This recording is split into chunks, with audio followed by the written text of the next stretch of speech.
So we're talking about 7.3. This is our assignment that we'll get into today.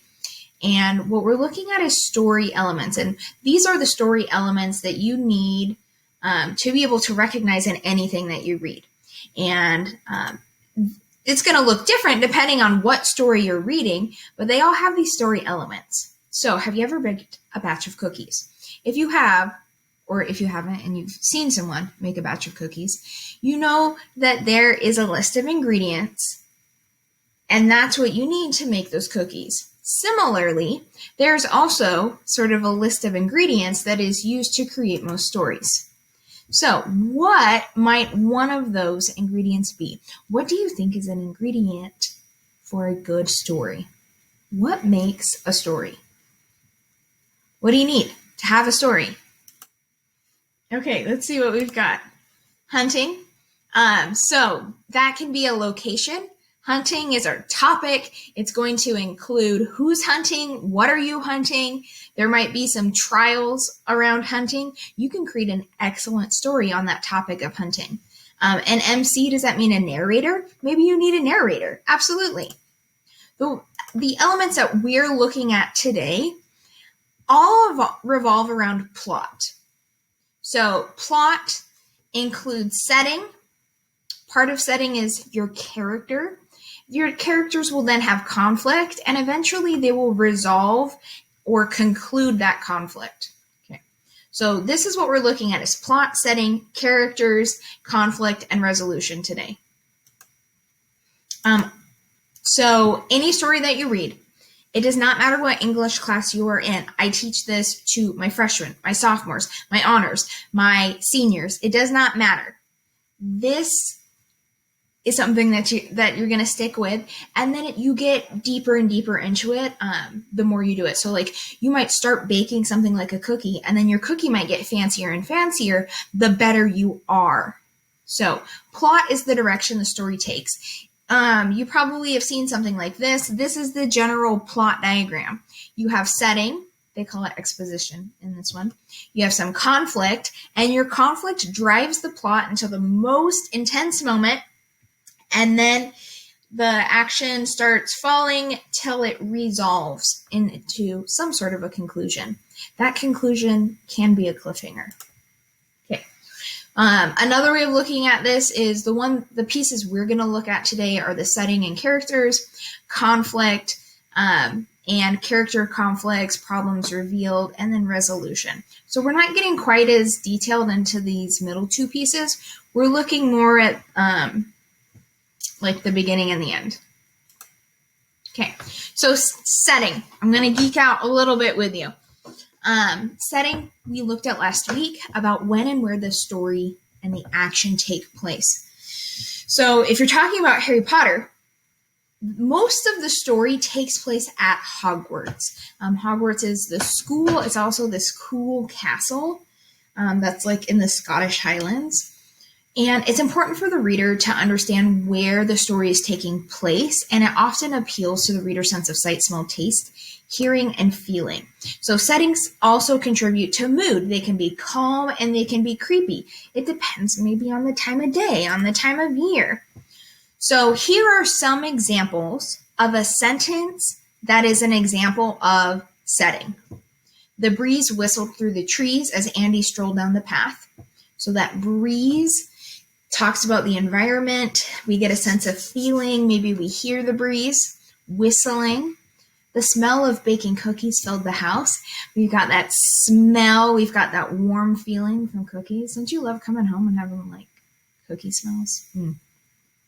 Little kids screamed with joy as they ran along the sandy beach. Again, we've got sounds. We have textures of sandy, and we have some emotions with joy. So these are all little baby examples of setting.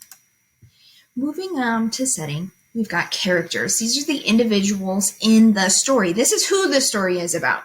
The author is going to describe what the characters look like, how they talk. Sometimes we get to know what they think. It depends on that point of view. And their actions. We see their actions. So a character's problems and their conflicts, that's what moves the plot. If they just like wake up and they have a great day and they become prom king, like That's not really a story. But if they wake up and their alarm clock is busted and then they gotta run to school and then their backpack rips, now we have a story with some conflict. So sticking with Harry Potter, we have our main character, Harry Potter, and we have supporting characters along the way like Hermione and Hagrid, Mrs. Weasley, McGonagall, Luna. We also have villains. And we have villains that change based on the book that we're reading, based on the point that we're reading in the story. So the big one is Voldemort, but on a smaller scale, he has conflicts also with his friends. He has conflicts with his classmate, Draco Malfoy. What you're going to be asked to do is to identify in a line, does this line talk about a character? And if a line talks about a character, it's often going to be about character development, where the author develops a character's personality. So one of the characters in Harry Potter is Hermione. And this is an example sentence that describes her character. Hermione, an intelligent and persistent student, stood up while raising her hand in hopes Professor Snape would call on her.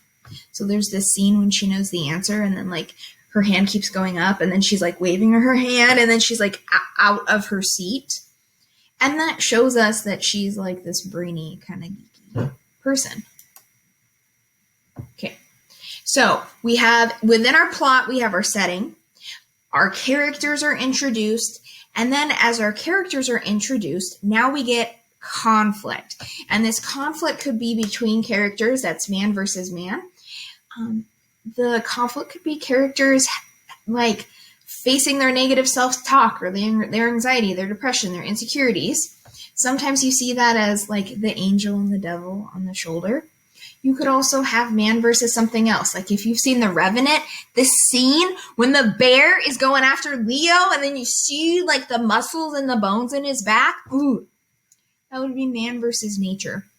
So these are incidents that move the plot along and increase the intensity and keep the reader's interest. Okay, so examples in Harry Potter, we've got Harry and Draco. They duel sometimes. They hate each other. They're bully. They have a bully relationship. Harry and Voldemort is our overarching big one that carries throughout the books. And then Harry versus himself. He has some times when he has to wrestle his own demons and loss of his family. Okay, so the end. We're coming now to the end. And that's your conclusion. I also call it the resolution, but your quiz calls it the conclusion. And that's the end of the story. So how is their life changing at the end?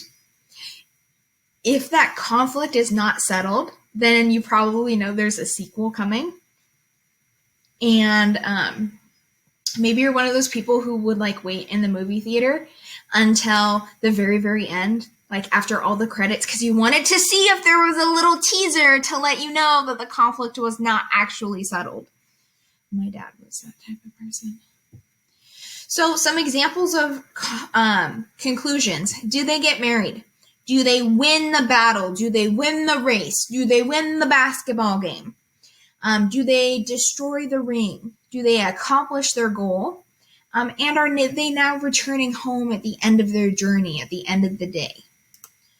So in Harry Potter, the resolution is they had a huge battle.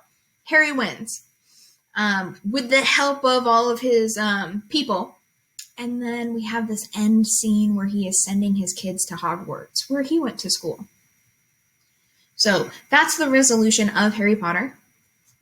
Clue phrases that you might see in a text, what happens at the end of the story, might look like this.